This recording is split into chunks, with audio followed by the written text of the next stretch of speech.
Sir அது ID பயணிகள் sir என்ன விஷயம்? ப்ரோகிராமிங் ஈவென்ட் கண்டக்ட் பண்றோம் சார். அதுக்கு நீங்க வந்து கலந்துக்கிட்டு கபடி கபடி கபடி போட சொல்றியா? வந்தீங்கன்னா ஐடி ஃபீல்ட பத்தி தெரிஞ்சுக்கலாம். ஆல்ரெடி தெரியும்பா. சார் கல்ச்சரல் ஈவென்ட்ஸ்லாம் இருக்கு. அப்படியா?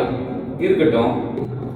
சார் பிரியாணி நீ உன்னை அறிந்தால் பிரியாணி ஃபங்க்ஷன்ல போறீங்களா?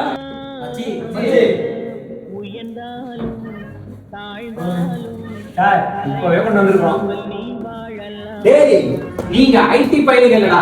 ஏன் அன்பான பயிலுங்களா? சார் மறக்காம இருப்பா. எப்படிப்பா மறக்கும்? நான் சொல்றேன்டா மக்களே எல்லாரும் வந்துருங்க எல்லாரும்.